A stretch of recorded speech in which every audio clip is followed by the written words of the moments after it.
Happiness, welcome back to Be Smart in English. Pada kesempatan ini saya akan menjelaskan tentang jenis-jenis kata dalam bahasa Inggris atau yang lebih dikenal dengan part of speech in English. Oke, nah bagi teman-teman yang sedang mempelajari bahasa Inggris, terutama grammar ya, nah memahami part of speech ini adalah penting. Kenapa?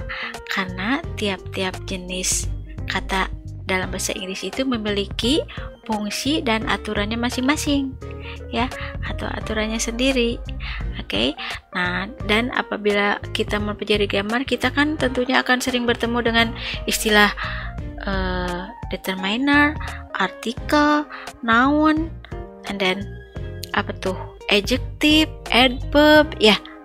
Nah, jadi supaya nggak pusing, kita langsung ke materi.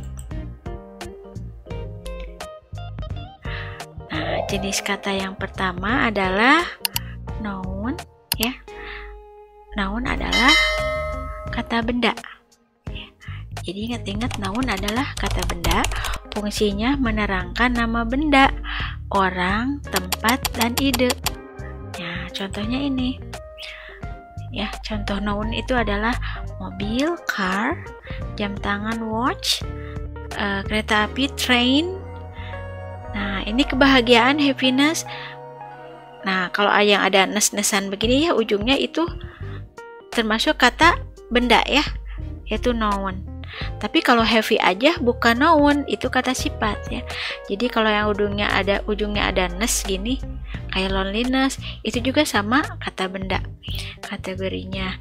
Kemudian anak, child, atau misalkan jamak children ya, ibu, mother. Nah, ini tempat nih, sekolah, school ya, atau nama negara kayak Rusia, Russia ya, Indonesia, atau nama orang nih, Randy, atau pokoknya tempat, ide, atau benda ya, atau orang, itu termasuknya ke noun. Oke. Jenis kata yang kedua adalah adjective ya. Adjective adalah kata sifat ya, fungsinya menerangkan kata benda atau membingkai kata benda. Contoh adjective adalah smart ya, cerdas, healthy, sehat, careless, ceroboh, bad, buruk, stupid, bodoh, clever, pintar, small, kecil. Nah, masih banyak yang lainnya, kata sifat banyak sekali. Nah, contoh penggunaannya gini ya. Kata sifat itu atau adjektif itu disimpan sebelum kata benda karena fungsinya membingkai kata benda. Kalau di sini ya. Nah, jadi careless boy itu artinya anak laki-laki yang ceroboh. Tapi kalau bahasa Indonesia kan kita benda dulu baru kata sifat ya. Nah, tapi kalau dalam bahasa Inggris kata sifatnya dulu baru bendanya gitu ya. Kayak big house, rumah besar, big dulu baru house. Kemudian ini contohnya happy mother, ibu yang bahagia. Ibu yang mana? Yaitu ibu yang bahagia ya. Jadi happy di sini menerangkan mother. Fast train, kereta api cepat ya. Pas dulu baru train. Ini train kata benda atau noun, pas itu adjective atau kata sifat. Beautiful country, country itu negara, kata benda atau noun. Beautiful itu kata sifat ya, yaitu negara yang indah. Oke. Berikutnya, nah, jenis kata yang ketiga adalah verb. Verb adalah kata kerja, fungsinya menerangkan apa yang kita kerjakan atau apa yang subjek kerjakan dalam kalimat. Contoh verb itu adalah ini, need, membutuhkan ya, walk, berjalan, visit, mengunjungi, return, mengembalikan, hit, memukul, find, menemukan. Nah, verb ini biasanya disimpan setelah subjek apabila tensesnya present tense sama past tense ya. Kemudian setelah to be bentuknya ing ya, verb ing. Terus disimpan setelah model, setelah will, atau setelah to be going to dalam future, atau setelah have atau has ya, tergantung tenses yang digunakan. Nah, cuman bentuknya beda-beda, bisa verb murni, bisa verb ing, bisa verb 2, verb 3 ya. Oke. Tapi sama statusnya adalah verb atau kata kerja. Nah, contoh penggunaannya begini. Sunny needs money very much. Sunny membutuhkan uang banget ya, atau sangat membutuhkan uang. Nah, ini needs-nya ini, kata kerjanya ini needs ya, contohnya.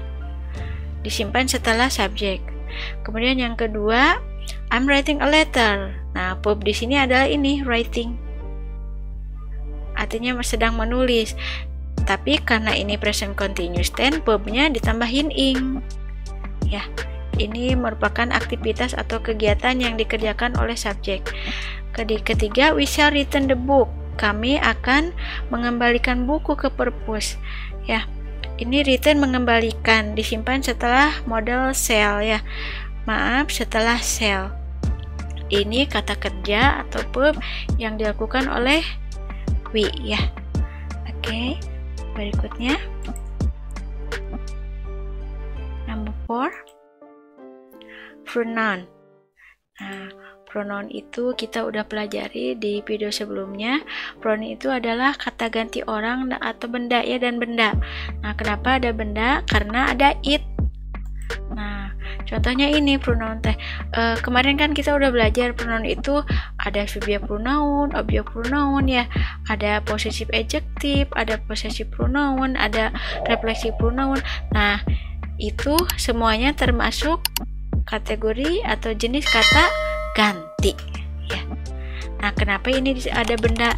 Karena it itu kan mewakili benda ya, itu juga sama kata ganti. Nah, penggunaannya gini, pronoun itu I give, contohnya I give them coffee. Aku memberi mereka kopi. Nah, ini I subjek pronoun ya, saya. Kemudian them juga ini objek pronoun dari they. She ini number 2. She bring her new car to school. She di sini apa? Subjek pronoun. Ini her possessive adjective dari she ya. Kemudian yang ketiga, they burn it in front of my house. They di sini subjek pronoun mereka ya. Kalau ini it kata ganti dari benda cuma satu. Kalau my house ini my-nya merupakan pronoun, yaitu adjective possessive adjective ya dari I. Oke, berikutnya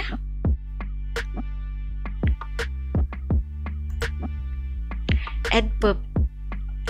Nah, apa itu adverb? Adverb adalah kata keterangan yang menerangkan kata kerja atau menjawab pertanyaan bagaimana dan di mana. Nah, adverb ini banyak ya macamnya. Ada adverb of definite time, ada adverb of manner, ada adverb of indefinite time, ada adverb of degree ya, ada adverb of place. Nah, tapi di sini saya akan menjelaskan adverb yang sering kita jumpai, yaitu adverb of manner ya. Persisnya quality of manner. Nah, jadi menunjukkan bagaimana sesuatu itu di suatu perbuatan itu dilakukan. Contohnya dia menyanyi dengan gembira, atau dia berdansa dengan gemulainya ya. Nah, contoh adverbnya saya cantumkan 3, yaitu carefully, happily, dan everyday. Ini carefully adverb of quality of manner ya, happily juga. Kalau everyday adverb of definite time. Nah, contohnya begini supaya lebih jelas ya. Number 1, she swept the floor carefully last night. Dia membersihkan lantai dengan hati-hati tadi malam. Nah, ini carefully di sini menerangkan menyapu ya. Coba, dia menyapu lantai dengan hati-hati tadi malam. Nah, ini carefully ini hati-hati itu menerangkan menyapu ya. Jadi menjawab pertanyaan bagaimana dia menyapu tadi malam, jawabannya adalah dengan hati-hati. Oke. Number 2, Arina dance heavily in the party. Arina berdansa dengan gembira di pesta. Nah, heavily ini dengan gembira menerangkan dances ya, menari. Jadi dengan gembira menerangkan aktivitas menari atau verb ya di sini. Kan tadi adverb itu menerangkan kata kerja. Oke, sekian dari saya. Pembahasan untuk part of speech berikutnya akan saya tampilkan di video berikutnya. Kalau ada saran atau pertanyaan silahkan cantumkan di kolom komentar, dan jangan lupa like, share, dan subscribe, dan nyalakan tombol lonceng kamu supaya kita bisa berjumpa lagi di video berikutnya. Oke, thanks for watching. Assalamualaikum warahmatullahi wabarakatuh.